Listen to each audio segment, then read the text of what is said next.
मेरा नाम मानवी है। हम दो बहनें और हमारा एक भाई था। काफ़ी सालों से मेरा रिश्ता नहीं हो रहा था क्योंकि मेरे गाल पर एक निशान था। जो मुझे देखने आता वह मेरे इस निशान की वजह से रिश्ते से इनकार करके चला जाता था। लेकिन अब मेरे माता पिता ने फैसला किया कि वह मेरी छोटी बहन की शादी कर देंगे क्योंकि मेरी उम्र 28 साल हो चुकी थी और मेरी बहन ज़्यादा खूबसूरत थी। इसीलिए उसके रिश्ते आते रहते थे। मेरे माता पिता को लगता था कि कहीं ऐसा ना हो कि बड़ी बेटी के रिश्ते के चक्कर में छोटी बेटी की शादी की उम्र निकल जाए। मैं भी अपने माता पिता को यही कहा था कि अब मेरे बारे में ना सोचो, जब मेरी किस्मत में शादी होगी तब हो जाएगी।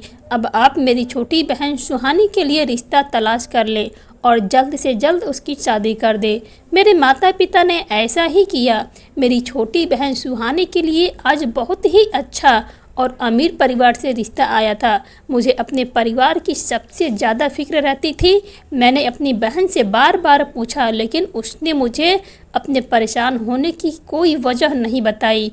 देखते ही देखते शादी का दिन भी करीब आ गया था। शादी वाले दिन जब मैं अपनी बहन के कमरे में गई उसे जगाने के लिए कि उसकी आज शादी है, मगर मैं हैरान रह गई थी कि बिस्तर पर तो कोई भी मौजूद नहीं था, बल्कि पूरे कमरे में मुझे सुहानी कहीं नज़र नहीं आ रही थी। बेड पर चादर के अंदर तकियों को इस तरह से रखा था जैसे हम समझे कि यहाँ पर सुहानी सो रही है। इसका मतलब वह था कि रात के टाइम ही घर से भाग गई थी। शादी की सारी तैयारी पूरी तरह से हो चुकी थी और आज मेरी बहन की बारात आने वाली थी। लड़के वालों का फ़ोन आया था कि वह लोग शाम के टाइम तक बारात लेकर हमारे घर पहुंच जाएंगे, लेकिन यहाँ पर तो दुल्हन ही गायब हो गई थी। मेरे पापा के सारे मोहल्ले में बहुत इज्जत थी क्योंकि हमारी फैमिली बहुत शरीफ थी। मेरे पापा को भगवान ने दो बेटियां दी थी, लेकिन फिर भी कभी उन्होंने अपनी बेटियों को बेटे से कम नहीं समझा था। जैसे बिहेवियर हमारे छोटे भाई के साथ होता था वैसे ही हम दोनों बहनों के साथ भी किया जाता था। हम दोनों बहनों ने हमेशा अपने पिता की इज्जत रखी थी। लेकिन आज ना जाने मेरी बहन को क्या हो गया था और क्या सोचकर वह हमारे घर से भाग गई थी। वह हमारे लिए एक मैसेज छोड़ गई थी कि जिसमें लिखा हुआ था कि वह अपनी पसंद के लड़के के साथ जा रही है। मेरे माता पिता बहुत परेशान हो गए थे।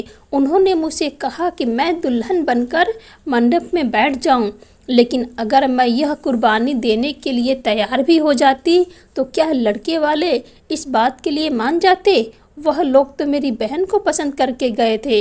फिलहाल मुझे अपने माता पिता की इज्जत रखनी थी, इसीलिए मैं उनके कहने पर दुल्हन बनकर मंडप में बैठ गई। जब तक बारात नहीं आई थी सब कुछ नॉर्मल था। फिर मेरी माँ ने लड़के की माँ को बुलाया। मेरी माँ और मैं उनको रो रो कर सारी बात बताई और उनके पैर में गिर गई। कहने लगी, हमें माफ़ कर दो, हम बहुत मजबूर हैं, हमारी इज्जत रख लो, हमारी बेटी से अपने बेटे की शादी कर दो, प्लीज़ मान जाओ। अगर बारात वापस चली गई तो हमारी बहुत बदनामी होगी। मेरी माँ रो रो कर यह बात बता रही थी। मेरी बहन की सास बहुत ही शरीफ औरत थी। वह लोगों की इज्जत का बहुत ख्याल किया करती थी। उन्होंने मेरी माँ के कंधे पर हाथ रखा और कहने लगे कि आप फिक्र मत करो, आपको परेशान होने की कोई ज़रूरत नहीं है, इसमें आपकी कोई गलती नहीं है। आपके साथ जो हुआ है आपकी बेटी ने किया है, इसमें आपका कोई कसूर नहीं है। हम आपकी बड़ी बेटी को अपने घर की बहू बना लेंगे और मैं अपने बेटे को अच्छी तरह से समझा दूंगी। उन्होंने इस टाइम अपने बेटे को मंडप से उठाकर साइड में ले जाकर सारी बात समझा दी। फिलहाल जैसे मेरी शादी हो गई थी और मेरे माँ बाप की इज्जत बच गई थी और जल्दी जल्दी मेरी विदाई भी कर दी गई ताकि ज़्यादा देर तक ना लगे और लोगों को इस बात करने का मौका ना मिले। मेरे माता पिता ने उनका बहुत सम्मान किया कि उन लोगों ने हमारी इज्जत रख ली थी। मेरे पापा ने कहा कि हमारी बेटी आपका हमेशा ख्याल रखेगी। मैं भी वादा किया था कि जिस औरत ने मेरे परिवार की इज्जत बचाई है मैं हमेशा उसके साथ अच्छा बिहेव करूंगी। हालात जैसे भी हो अपनी ससुराल में मैं अच्छे से ही रहूंगी। मैं विदा होकर अपनी ससुराल चली गई थी। मैं अपनी सास के सबसे छोटे बेटे की पत्नी बन गई थी और मेरी सास अपने छोटे बेटे से बहुत प्यार किया करती थी। उन्होंने कहा कि तुम्हें परेशान होने की कोई ज़रूरत नहीं है। मेरी तीनों बड़ी बहुएं बहुत अजीब हैं। मैं उनको पसंद करके लाई थी, उनकी खूबसूरती देखकर, लेकिन मुझे नहीं पता था कि हमेशा खूबसूरत ही काम नहीं आती। शादी होने के बाद ही उन्होंने अपना रंग दिखाना शुरू कर दिया था। एक कान से सुनकर दूसरे कान से निकाल देना। यह तुम्हारा अपना घर है, तुम इस पर अपना ही हमेशा समझना। मैं भी बहुत परेशान थी अपने माता पिता के लिए और अपनी बहन के लिए। ना जाने मेरी बहन किस हाल में होगी और उसने अपने इतने ज़्यादा प्यार करने वाले माता पिता की इज्जत को किस तरह से मिट्टी में मिला दिया था। लेकिन अब मेरी ज़िंदगी शुरू हो गई थी। मैं इस शादी के लिए बिल्कुल भी तैयार नहीं थी। मुझे क्या पता था कि आज मेरी बहन की जगह मेरी शादी हो जाएगी। मुझे लगा मेरी बहन खुद से ही भाग गई है और आज मैं चौंक गई, लेकिन ऐसा नहीं हुआ। इतने अच्छे ससुराल को लात मार के चली गई थी, चाहे वह कितने भी बड़े बंगले में भी गई हो। लेकिन यह बात उस लड़के के परिवार वालों की ये कभी नहीं भूलेंगे कि वह उसे घर से भाग कर गई है। कल को अगर भगवान ने उसे बेटी दे दी तो उसको सब यही कहेंगे कि तुम्हारी माँ अपने घर से भागकर आई थी और उसने तुम्हारे पिता से लव मैरिज की थी। लेकिन घर से भाग जाने वाली लड़कियां इस बारे में नहीं सोचती हैं। इतनी सी बात इंसान को क्यों नहीं समझ में आता कि माता पिता हमारे लिए जो फैसला करते हैं वह फैसला बहुत ही बेहतर होता है। मेरी सास बहुत ही अच्छी औरत थी। कहते हैं कि जिसको दिल से भगवान मानते हैं वह इंसान बुरा नहीं हो सकता। बुरा इंसान हमेशा वही होता है जो भगवान को भूल कर बैठा होता है। मेरी सास सारा दिन भगवान के आगे हाथ जोड़कर प्रार्थना करती रहती थी और हमेशा पूजा पाठ में लगी रहती थी। मंदिर की जय करती, घर के मामलात में भी ये ज़्यादा नहीं बोलती थी क्योंकि वह अपनी ही दुनिया में बिजी रहती थी। पता नहीं उनको देखकर क्यों लगता था कि दिल को एक सुकून सा आ जाता था। लेकिन इस घर में रहने वाले मैंने यह बात तो नोट की थी कि उनकी इस घर में कोई इज्जत नहीं है। वह अपने घर में पड़ी थी लेकिन उनका कोई भी बड़ों वाली इज्जत नहीं देता था। घर का कोई भी काम उनसे पूछकर नहीं किया जाता था। यहाँ तक कि उनके बेटे उनके साथ बहुत बदतमीजी करते रहते थे। मेरी सास ब्लड प्रेशर की बीमारी थी। कोई भी उनका बेटा खाने पीने का ख्याल नहीं रखता था और ना ही उनको डॉक्टर के पास लेकर जाता था। लेकिन आज मैं घर में ये पूरियाँ बनाई थी। मैंने अपनी सास को कहा कि आपके लिए तला हुआ खाना अच्छा नहीं है, मैं आपके लिए कुछ और बना देती हूँ। उन्होंने कहा नहीं, मुझे आदत नहीं है, जो बना है वही खा लूँगी। पूड़ियाँ खाने से मेरी बीपी कंट्रोल थोड़ी हो जाएगी। मुझे सब पता है लेकिन मैं किसी पर वोट नहीं बनाना चाहती। मैंने कहा मैं अलग से आपके लिए खाने का कुछ बना देती हूँ, आप फिक्र मत करो। दूसरा खाना बनाने में ज़्यादा देर नहीं लगेगी। और मैं अपनी सास के लिए खाना बना दिया तो मुझे थोड़ी देर हो गई थी। मेरा पति भी घर आ चुका था। वह कमरे में चला गया लेकिन मैं पीछे नहीं गई, जबकि उसने मुझसे कहा था कि जैसे ही मैं घर आ जाऊं तो तुम भी कमरे में आ जाया करो। मैंने कहा मैं आपकी माँ के लिए खाना बना रही थी, ये आपको इतना गुस्सा करने की क्या ज़रूरत थी। मेरे पति ने उल्टा मुझ पर ही गुस्सा करना शुरू कर दिया। कहने लगा कि पिछले 1 घंटे से मैं घर आया हूँ, तुम मुझसे पानी के लिए भी नहीं पूछ सकती। तुम्हें कम से कम काम मेरा ख्याल तो रखना चाहिए। चलो मेरे लिए जाकर खाना लाओ। मैंने कहा मैं तो आपकी माँ की सेवा कर रही थी, कुछ गलत नहीं कर रही थी। आपको तो इस बात से खुश होना चाहिए कि मेरे पति ने कहा कि कोई ज़रूरत नहीं है मेरी माँ की सेवा करने की। घर में 3-3 भाभियाँ हैं, उनमें से एक भी माँ की सेवा नहीं करती। अगर यह जिम्मेदारी तुम अपने सिर पर लोगी तो फिर तुम्हें हमेशा ही यह सब कुछ करना पड़ेगा। तुम मेरे हिस्से का टाइम मेरी माँ को दोगी तो मैं खुश नहीं रहूँगा। मेरे पति ने कहा तुम मेरी माँ को छोड़ो, वह अपना ख्याल खुद रख सकती हैं। आखिरकार मेरी बूढ़ी सास भी तो किसी की सेवा करनी चाहिए। उनके पास बहुत पैसा था। मुझे इस बात पर अजीब लगा लेकिन फिर भी मैं अपनी सास की सेवा करती थी क्योंकि मैं यह बात नहीं भूल सकती थी कि एक दिन उन्होंने हम पर बहुत बड़ा एहसान किया था। अगर उस टाइम पर इनकार कर देती और सब लोगों के सामने हंगामा मचा देती तो हमारी इज्जत सबके सामने बर्बाद हो जाती। मेरी ससुराल दूसरे शहर की थी, इसीलिए हमारे रिश्तेदारों का या आस पड़ोस के लोगों को मेरी बहन के बारे में पता नहीं चला था और यह भी नहीं पता था कि मेरी बहन विदा हो गई है और मैं अपनी जॉब के सिलसिले में दूसरे शहर चली गई हूँ। मेरे माता पिता ने रिश्तेदारों और मोहल्लों वालों को भी कह दिया था मेरी बहन अपने पति के साथ उसकी नौकरी की वजह से विदेश में शिफ्ट हो गई है और मैं दूसरे शहर में बहुत अच्छी पोस्टिंग पर जॉब पर लग गई हूँ और परमानेंट अपनी जॉब पर ही रहने वाली हूँ। मेरे माता पिता अपनी इज्जत बचाने के लिए बहुत से झूठ बोलते रहते थे क्योंकि ज़माना तो वजह मांगता है, क्योंकि लोगों को तो जवाब देना ही पड़ता है। गर्मियों का मौसम आ रहा था और मेरी सास ने सबके कमरे में एसी लगवा दिए थे और सबको शॉपिंग करने के लिए पैसे भी दिए थे। लेकिन जब मेरी सास ने मुझे पैसे दिए तो मैंने कहा कि मुझे पैसे नहीं चाहिए, अभी अभी तो मेरी शादी हुई है, मेरे पास पहनने के लिए बहुत सारे कपड़े हैं। मेरी जेठानी ने कहा कि फिर तुम्हारे हिस्से के पैसे भी मुझे दे दो, क्योंकि हमारी शादी को बहुत टाइम हो गया है और हमारे पास इतने ज़्यादा कपड़े पहनने के लिए नहीं हैं, इतने पास तुम्हारे पति हैं। यह बात कहकर वह ज़ोर ज़ोर से हंसने लगी।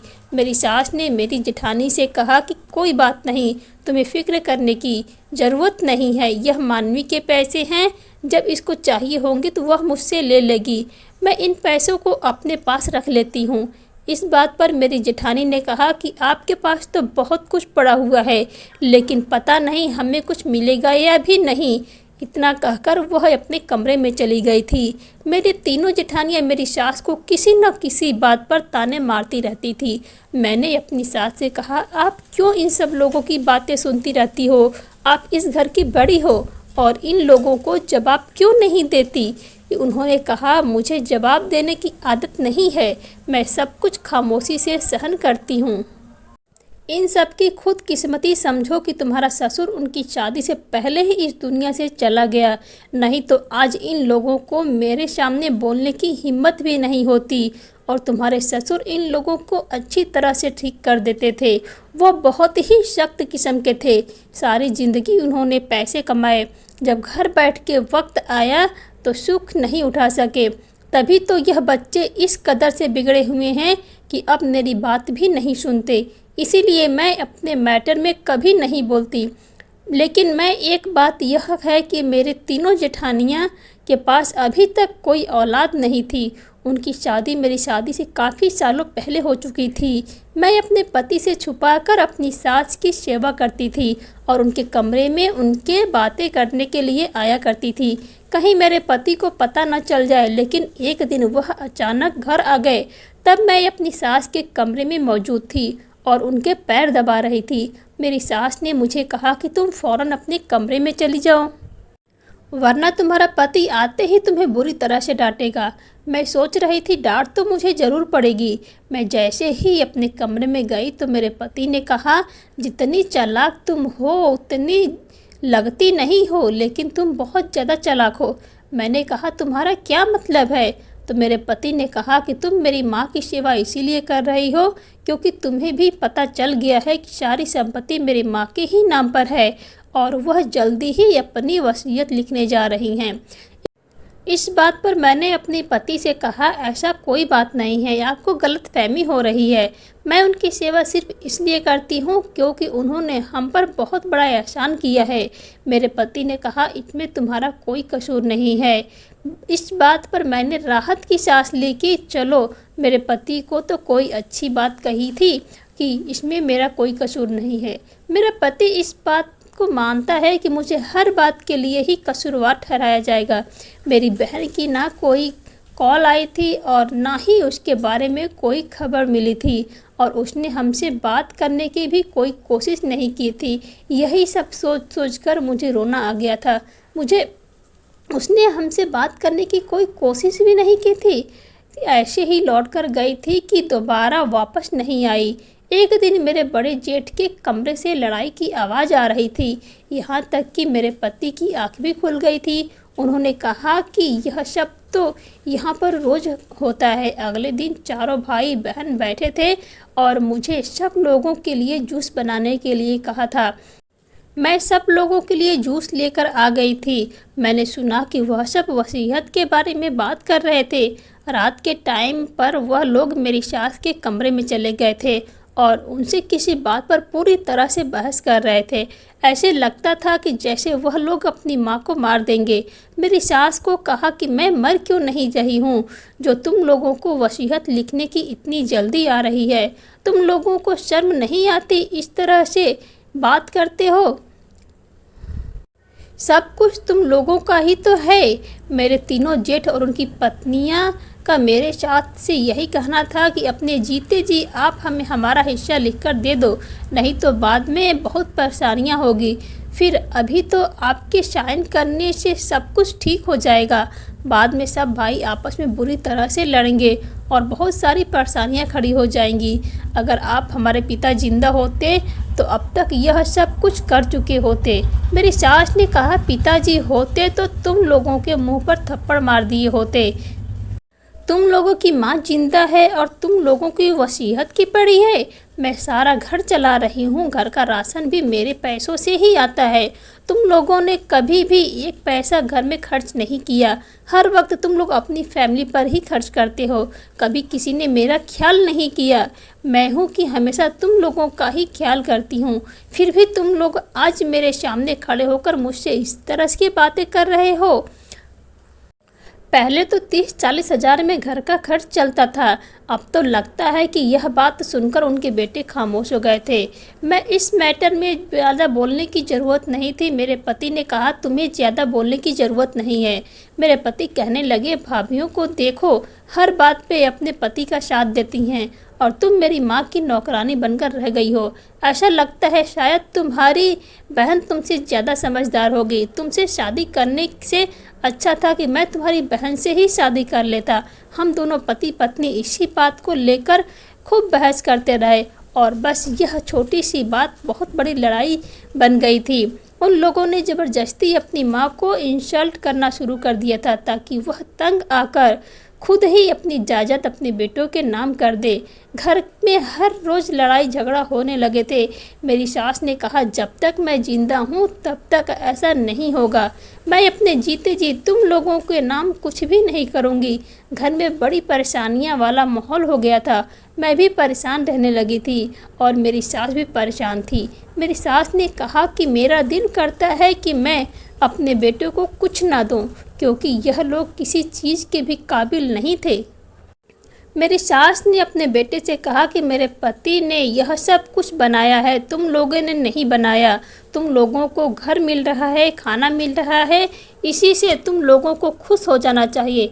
मेरी सास ने अपने बेटे से यहाँ तक भी कह दिया था कि दिल तो करता है कि मैं अपनी सारी जायदाद गरीबों को दान कर दूं और सुकून से मर जाऊं।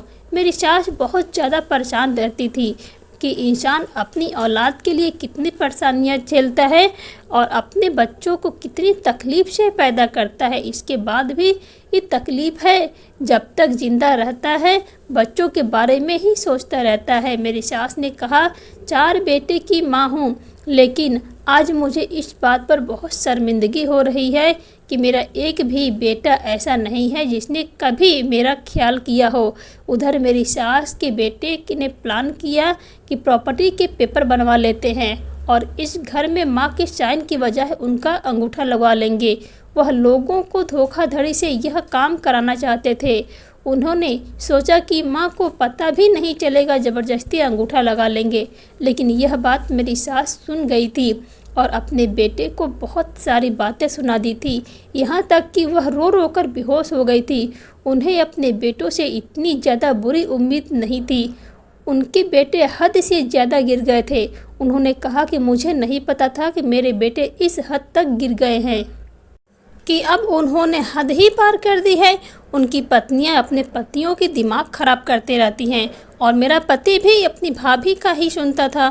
मेरी सास ने कभी भी किसी भी बहू से कोई उम्मीद नहीं किया था, कभी उनसे किसी भी बात तक नहीं की थी, फिर भी वह सब उनकी दुश्मन बनी हुई थी।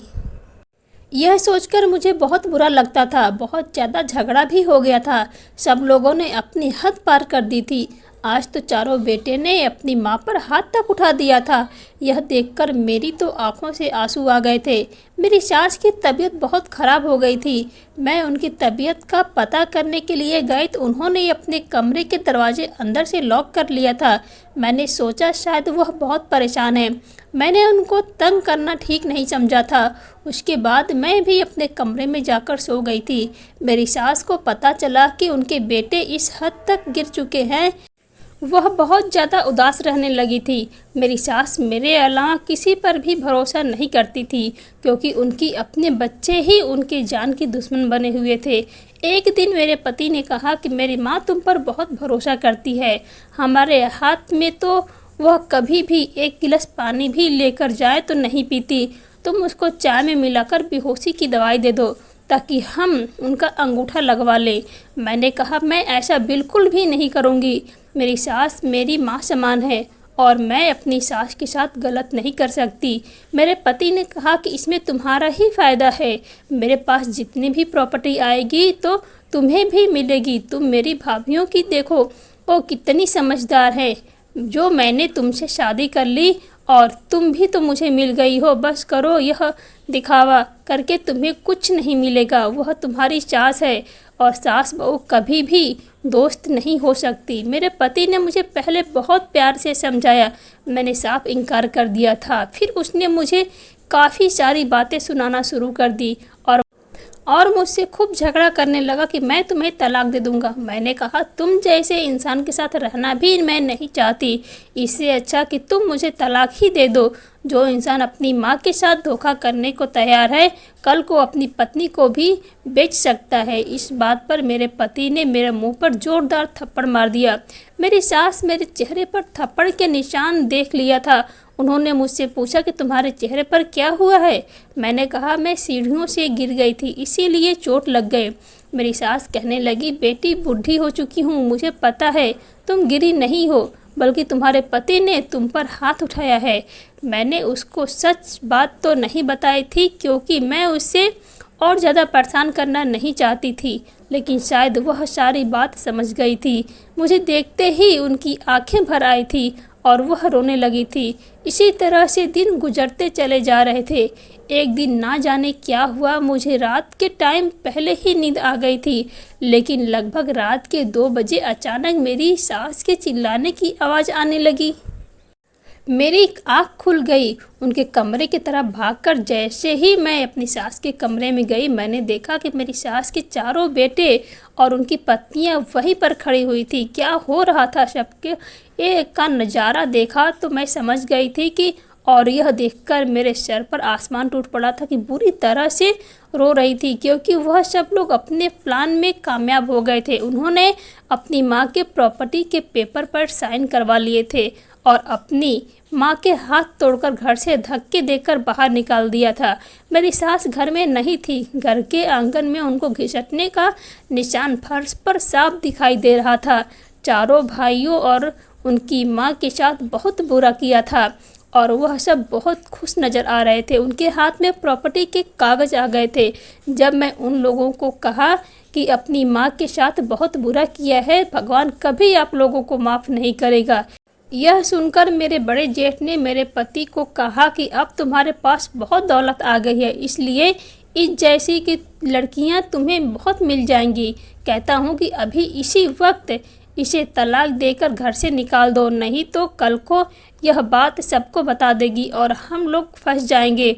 उन लोगों से कहा तो बहुत कुछ चाहती थी, लेकिन इस टाइम मेरे दिमाग में यही बात चल रही थी कि ना जाने मेरी सास कहाँ है, मैं जाकर अपनी सास की मदद करूं। बहुत बुरा किया था। सारी प्रॉपर्टी अपने नाम पर करवाने के बाद उन्हें घर से बाहर फेंक दिया था। मैं फ़ौरन घर से बाहर निकलकर जाने लगी थी। जाने के पहले मैंने उन सब लोगों को इतना ज़रूर कहा था कि तुम लोगों ने जो पाप अपनी माँ के साथ किया है, उनकी सज़ा तुम्हें ज़रूर मिलेगी। माँ की बद्दुआ तुम लोगों को जीने नहीं देगी। उन्होंने मुझसे कहा कि तुम अपनी आंखें खोल कर देख लो, हमारे हाथ में प्रॉपर्टी के पेपर आ गए हैं, हमें सज़ा नहीं मिल सकती, बल्कि हमारे तो अच्छे दिन आने वाले हैं। मेरे पति ने कहा कि आज के बाद यहाँ आने की कोई ज़रूरत नहीं है, मैं तलाक देकर तुम्हारे घर पर ही भिजवा दूंगा और तुम्हारे परिवार वालों को बदनाम कर दूंगा। यह बात सुनकर मेरी आंखों से आंसू आ गए थे। मैं फौरन ही उस घर से बाहर निकलकर आ गई थी और अपनी सास को तलाश करने लगी थी, लेकिन जैसे ही मैं घर के बाहर कदम रखा, मैंने अपने दोनों कानों पर हाथ रख लिया था, क्योंकि हमारे घर में अचानक ही ब्लास्ट हो गया था। शायद हमारे घर में सिलेंडर फट गया था। घर बुरी तरह से आग लग गई थी। वहाँ पर बहुत सारे लोग भी जमा हो गए थे, भीड़ इकट्ठा हो गई थी। ये फायर ब्रिगेड को भी बुलाया गया था। घर बुरी तरह से जलकर राख हो गया था। मैंने इतनी खतरनाक आज से पहले कभी नहीं देखी थी। यहाँ तक कि मैं काफ़ी दूर चली गई थी। थोड़ी देर बाद इतना ज़ोरदार धमाका घर पर हुआ कि मैं अपने कानों को ही बंद कर लिया था। बहुत सारे घरों पर भी इसका असर हुआ था, लेकिन मेरी ससुराल का घर बुरी तरह से बर्बाद हो गया था। जब मैं यह सब कुछ देखा तो मैं हैरान रह गई थी। उसके बाद मेरी नज़र आसमान की तरफ चली गई थी कि क्या यह लोगों को सज़ा मिली थी, क्योंकि घर को तो देखकर ऐसा नहीं लग रहा था कि कोई भी जिंदा बचा होगा। शायद मेरी ज़िंदगी लिखी हुई थी, तभी मैं फ़ौरन ही उस घर से बाहर निकल आई थी। मैंने अपनी सास को तलाश कर लिया था और उनको अस्पताल में एडमिट करवा दिया था। उनका ट्रीटमेंट करवाया। कुछ दिन बाद मेरी सास का हाथ ठीक हो गया था। पता चला कि उनके तीनों बड़े बेटे इस दुनिया से जा चुके हैं और तीनों बहुएं भी बुरी तरह से जल गई थी और वह भी इस दुनिया में नहीं रही। लेकिन उनका सबसे छोटा बेटा, उसकी हालत अभी सीरियस थी और वह अस्पताल में एडमिट था। जिंदा तो था मगर कुछ बोल नहीं पा रहा था। यह खबर मैंने अपनी सास को बताई तो वह खामोश हो गई थी। ऐसा लगता था या तो वह कोमा में चली गई हो या अपनी सास के पास उनके दूसरे घर में रहती हूँ, जो पहले उन्होंने किराए पर दिया हुआ था। मैं अपनी सास को अकेला नहीं छोड़ सकती थी। मैं अब जॉब करती हूँ, अपना और अपनी सास का बहुत ख्याल रखती हूँ। मेरी सास मुझे अपनी बेटी की तरह ख्याल रखती है। उनके बेटे तो वो लालच की हद पार कर दी थी, लेकिन उन सब लोगों को उनके किए की सज़ा मिल गई थी। भगवान उनको सज़ा दे दी थी और इस हादसे के बाद काफ़ी लोगों को यह पता चल गई थी कि माँ का दिल दुखाने की बहुत ही बड़ी सज़ा होती है। इसीलिए कभी भी अपनी माँ का दिल नहीं दुखाना चाहिए। एक माँ ही तो होती है जो हम लोगों को अच्छी बुरी परेशानियों की समझ बताती है। बुढ़ापे में अगर हम अपने माता पिता का सहारा नहीं बनेंगे तो यह हमारी सबसे बड़ी गलती है। माँ बाप को नाराज़ करने वाला कभी भी खुश नहीं रहते हैं और उस इंसान से भगवान भी नाराज़ हो जाते हैं। मैं अब जॉब करती हूँ और अपनी सास का खर्चा खुद उठाती हूँ और मेरी सास बहुत बेफिक्र रहती है। दोस्तों, मैं आशा करती हूँ कि आपको यह कहानी पसंद आई होगी।